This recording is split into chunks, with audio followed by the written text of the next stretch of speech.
Guys, फ़र्ज़ कीजिए कि आप एक सुनसान सड़क पर चल रहे हो।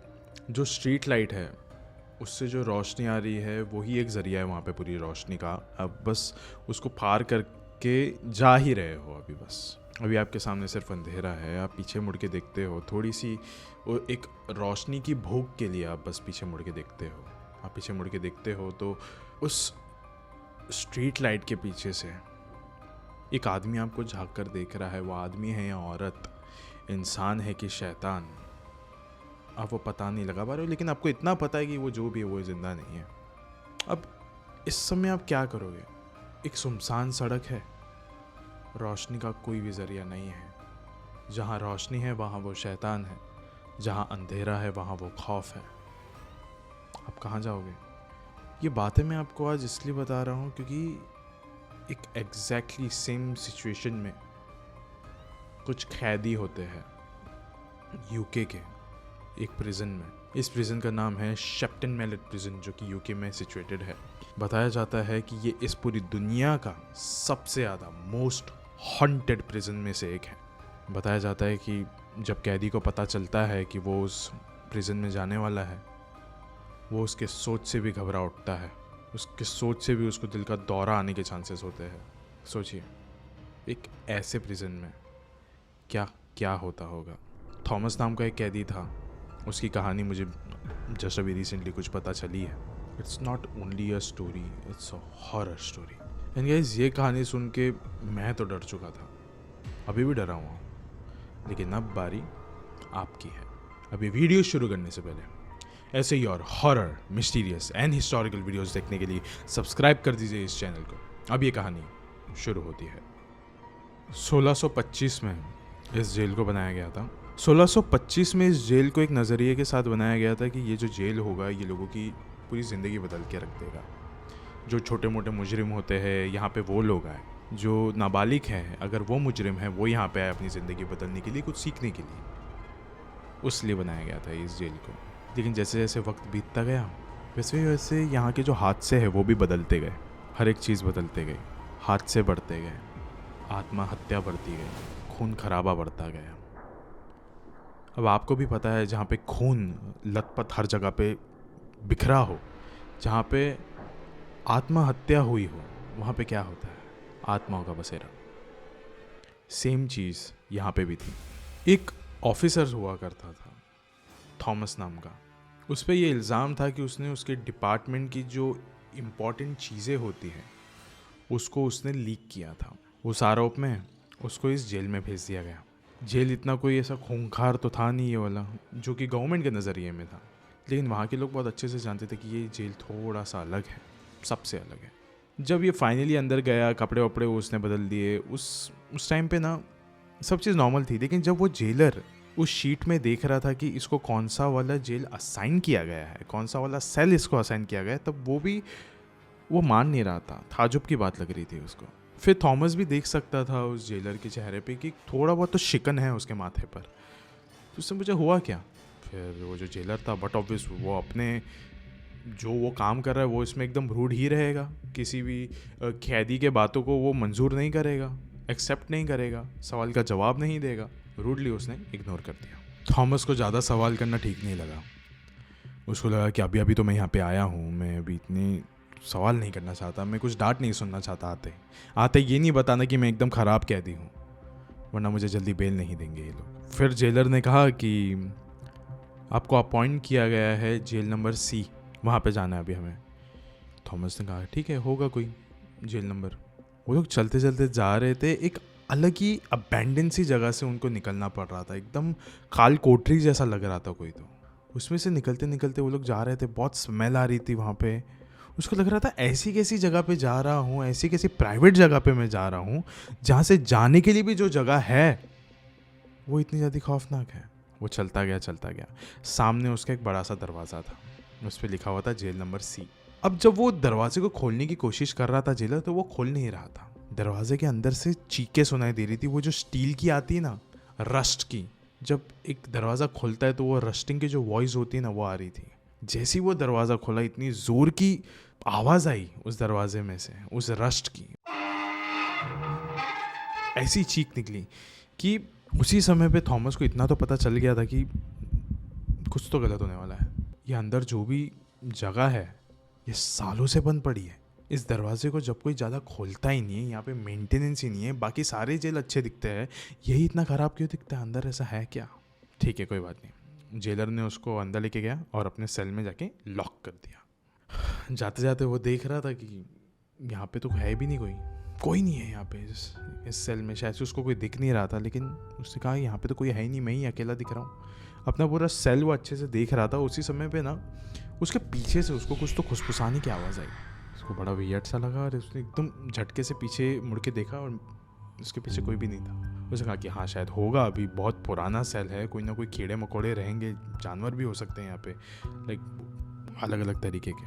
उसी समय उसने ना थोड़ा जेल के ऐसा बाहर देखा तो वहाँ पे एक और एक कैदी था। उसको थॉमस ने चिल्ला के पूछा कि आपको कितना टाइम हो गया यहाँ पे? फिर उस कैदी ने कहा कि इतना टाइम हो गया है कि मुझे अपना नाम नहीं, सिर्फ बिल्ला नंबर याद है। थॉमस अभी एकदम घबरा चुका था कि इसको सिर्फ इसका बिल्ला नंबर याद है, ये कैसे हो सकता है? लेकिन फिर भी उसने क्यूरियोसिटी के हिसाब से पूछा कि चलो ठीक है, अपना बिल्ला नंबर बताओ। उसने कहा 44। थॉमस ने कहा ये नहीं हो सकता, मेरा भी बिल्ला नंबर 44 है, एक और एक इंसान का 44 कैसे हो सकता है? सामने वाले कैदी ने कहा एक सेकेंड, एक और एक इंसान का नहीं, इस जेल में जितने भी लोग तुम्हें दिख रहे हैं, हर एक सेल में जितने भी लोग यहाँ पे मौजूद हैं, हर किसी का बिल्ला नंबर 44 ही है। उसका यहाँ पे और कोई है ही नहीं। उसका एक बार नज़र घुमा लो, आसपास देखा तो जेल के हर एक सेल में इंसान बैठे हुए थे। अभी ऐसा लग रहा था कि ये कैसे हो सकता है, आते वक्त तो मैंने नहीं देखा, अभी सब दिख रहे। शायद से अंधेरा बहुत ज़्यादा था उस समय, इसलिए मैंने शायद से इनको देखा नहीं। लेकिन ये जो लोग थे ना, बड़े अजीब लग रहे थे। किसी का चेहरा जला हुआ है, किसी का चेहरे पे एकदम गहरे गहरे घाव है, ऐसा लग रहा है किसी को बहुत ज़्यादा मारा हो, बहुत ज़्यादा पीटा हो। बहुत अलग ही किस्म के दिख रहे थे ये लोग। लेकिन फिर भी जो थॉमस था ना, उसके लिए शायद से इतनी सारी इन्फॉर्मेशन गैदर करना बहुत ज़्यादा मुश्किल हो रहा था। तो उसने कहा मेरा सर बहुत ज़्यादा दर्द दे रहा है, मैं जा रहा हूँ सोने के लिए। उस कैदी ने कहा ठीक है, जाओ सो जाओ। वो गया और जाके सो गया अपने बिस्तर पे। फिर ऑल ऑफ अ सडन उसके जेल के सेल के बाहर वो देख रहा था कि एक औरत भाग रही है। उसको ऐसे ना भागने की आवाज़ आ रही थी बस। और जब वो भागने की आवाज़ आ रही, वो एकदम शॉकिंगली उठ गया, बाहर देखा तो एक औरत है। जब क्रिश्चियन लोग शादी करते हैं तो एक सफ़ेद कलर का गाउन पहनते हैं, उसी किस्म का उसने गाउन पहना हुआ था, सफ़ेद कलर का, मिट्टी लगी हुई थी उस पर थोड़ी, एंड वो भाग रही थी इधर से उधर। वो एकदम खड़ा हो गया और एकदम चौकन्ना होकर देखने लगे, ये क्या है? ये एक प्रिजन है, ये कोई ड्रामा कंपनी नहीं है कि यहाँ पे ये सारी चीज़ें हो रही है। ये है क्या? ये चीज़ क्या है? सामने एक और एक कैदी खड़ा था उसके सामने वाले सेल में। वो ऐसा कर रहा था उसको। उसने कहा चुपचाप से अंदर जाके सो जाओ, यहाँ पे दिखने की ज़रूरत नहीं है, वरना तुम्हारे साथ भी वो सब चीज़ें हो सकती है जो हम सबके साथ हुआ है। थॉमस अभी थोड़ा सा कंफ्यूज हुआ। उसने कहा क्या ये मेरा कोई सपना है, बुरा सपना है, क्या नाइटमेयर है, क्या है ये सब कुछ? लाइक जो भी चीज़ें हो रही है मेरे सामने, कुछ भी रियल नहीं लग रहा है मुझे। अचानक से ये जो औरत भाग रही थी इधर उधर, वो सीधा खड़ी हो गई इसके सेल के सामने, थॉमस के। आंखों में लाल रंग भरा हुआ था जैसे कि खून हो। उसके जो होठ थे वो सिले हुए थे, जो धागा था वो अभी भी लटक रहा था उसके होठों से। गर्दन पे 4-5 उंगलियों के निशान थे, जैसे कि किसी ने इसका गला दबाया हो या इसको जान से मारने की कोशिश की हो, या फिर शायद से वो सक्सेसफुल भी हुआ हो और शायद से ये जिंदा भी ना हो। जो भी है, ये औरत बहुत अजीब दिख रही है, मैं इस पर भरोसा बिल्कुल नहीं कर सकता। धीरे धीरे करके वो जो औरत थी वो थॉमस के एकदम करीब आने की कोशिश कर रही थी। वहाँ पे उस समय थॉमस की भी हालत बहुत ज़्यादा ख़राब थी, ये पहली बार हो रहा था उसके साथ। जैसे जैसे वो अपने कदम लेकर थॉमस के सेल की तरफ जा रही थी, आसपास के सारे कैदी, वो जो जेल का सेल का जो दरवाज़ा होता है ना, उस पर अपना सर पटक रहे थे, हाथ पटक रहे थे, खुशी के कारण कि जो उनके साथ हुआ है वो इसके साथ भी होना चाहिए, ये भी तड़पना चाहिए, ये तो कुछ तो होना चाहिए इसके साथ। और वो सब सिर्फ इसका मनोरंजन देखना चाहते हो। थॉमस भागा और अभी दरवाजे की ओर भाग रहा था। वो उसको ना जोर जोर का वो ऐसा खोलने की कोशिश कर रहा था, लेकिन वो दरवाज़ा खोल नहीं रहा था बिल्कुल भी। उसको लग रहा था अब मैं क्या करूं, एकदम पसीना पसीना हो रहा है। वो लाइक हर जगह से आवाज़ आ रही है कैदियों की, एंड वो एकदम आंखें एकदम उसने क्लोज कर दिया था, अभी नजरें खोल ही नहीं रहा था वो। उसने अभी हिम्मत करके अपनी आंखें खोली तो आसपास कोई भी नहीं था, एकदम शांति। वो उठ के अभी सेल के दरवाजे के पास गया, उसने आसपास देखा, आसपास कोई भी नहीं दिख रहा था उसको, कोई भी कैदी नहीं नजर आ रहा था, कोई सफ़ेद गाउन में लिपटी हुई दुल्हन नहीं दिख रही थी उसको। हर एक जगह पे सिर्फ शांति थी, ऐसा लग रहा था कि वो उस पूरी जगह पे अकेला है। चांद की थोड़ी सी रोशनी पड़ रही थी एक छोटी सी खिड़की से उसके यहाँ पे। तो उसने देखा कि उसके बेड के नीचे एक किताब रखी हुई है। उसने वो उठाया, उसने उसको पढ़ने की कोशिश करी तो फिर वो एक डायरी थी। वहाँ पे कुछ नहीं लिखा हुआ था, सिर्फ इतना कि अगर आप इनमेट नंबर 44 हो तो अगली बारी आपकी है। और थॉमस इनमेट नंबर 44 था, तो शायद अगली बारी उसकी थी। और यही चीज़ हर एक पन्ने पे लिखी हुई थी, हर एक पन्ने पे इतनी मोटी डायरी सिर्फ इसी चीज़ से भरी हुई थी। जब थॉमस ये सब कुछ पढ़ रहा था उस समय बस अचानक से एक उसको ना खुशबू आई आसपास से, जैसे कि किसी ने तो जस्ट अभी अभी कोई इत्र या फिर कोई ना कोई परफ्यूम छिड़का हो उसके बदन पे। औरतों वाली खुशबू लग रही थी ये खुशबू लगने के बाद वो एकदम मदहोश सा हो गया था। वो उठा, वो एकदम पीछे मुड़ के उसने देखा कि उसके सेल के अंदर एक औरत आ चुकी है, बहुत खूबसूरत, बेतहाशा, एकदम बहुत खूबसूरत लग रही है। ऐसा लग नहीं रहा था कि उसने इतनी ज़्यादा खूबसूरती कभी देखी है। वो बस मदहोश हो गया था उस औरत को देख के, हिप्नोटाइज हो गया था। उस औरत ने सिर्फ उसको एक सवाल पूछा कि क्या तुमको मैं पसंद हूँ? थॉमस ने अपना सर हिलाया, हाँ। फिर उस औरत ने कहा कि क्या तुम मेरे साथ हमेशा हमेशा के लिए रहना चाहते हो? थॉमस ने कहा हाँ, रहना चाहता हूँ। फिर उस औरत ने एक चाकू उसके तरफ फेंका और कहा कि उठाओ इसको और अपने सीने के आर पार कर दो। हम हमेशा हमेशा के लिए साथ रहेंगे, ये मेरा वादा है तुमसे। बस इतना सा काम कर दो मेरा। तुमने कहा ना कि मैं तुम्हें बिल्कुल पसंद हूँ, तुम मेरे साथ रहना चाहते हो, इतना छोटा सा काम नहीं कर सकते तुम मेरे लिए? थॉमस अभी एकदम उसके मदहोशी में ही था। उसने वो छुरी उठाई, वो बस उस छुरी को देख रहा था। देखते देखते ना वो अपने एकदम उसको करीब लाने लग गया उस छुरी को। अचानक से वो होश में आया और उसने उस छुरी को जोर से नीचे फेंक दिया एंड वो जोर जोर का चिल्लाने लग गया, ये सब कुछ क्या कर रहे हो तुम मेरे साथ, वगैरह वगैरह वगैरह। फिर उसने ना उसके चेहरे को एकदम ध्यान से देखा। उसने देखा कि ये औरत अभी खूबसूरत लग रही है, कुछ घंटों पहले यही थी वो औरत जो यहाँ पे दौड़ रही थी, यही थी वो औरत जिसकी आंखों से खून टपक रहा था, यही थी वो औरत जिसकी पूरी होठ सिली हुई थी, इसके गर्दन पे उंगलियों के निशान भी थे। ये औरत जिंदा नहीं हो सकती, मुझे अपने आप को होश में लाना पड़ेगा। वो होश में आया, उसे जोर जोर का चिल्लाना चालू किया, जेलर का नाम जो भी था जोर जोर का चिल्लाना चालू किया। वो कम से कम आधे एक घंटे तक चिल्ला रहा था और वो औरत उसके ठीक पीछे ही खड़ी थी। जेलर आया, फिर उसके बाद थॉमस ने कहा कि ये जो पीछे मेरी औरत खड़ी है ये मुझे मारना चाहती है। जेलर ने कहा पीछे कोई नहीं है। उसने पीछे मुड़ के देखा, हाँ कोई नहीं था वहाँ पे पीछे। फिर थॉमस ने कहा ठीक है, वो आती जाती रहती है यहाँ पे, वो सब कुछ, ये पूरा ये जो खेल है सब समझ में आ रहा है मेरे को। ये जो आसपास के जितने भी यहाँ पे कैदी है ना, ये लोग भी ना मेरा कुछ अच्छा नहीं चाहते। जब ये औरत मेरे सामने आ रही थी, मुझे मारने की कोशिश कर रही थी। फिर जेलर ने कहा एक सेकेंड, आसपास के कैदी, ये पूरा जेल खाली है, तू अकेला कैदी है यहाँ पे। फिर थॉमस ने कहा नहीं, ऐसा नहीं हो सकता, आसपास बहुत सारे कैदी यहाँ पे रहते हैं। जेलर ने कहा ऐसा कुछ भी नहीं है, तो अकेला रहता है यहाँ पे।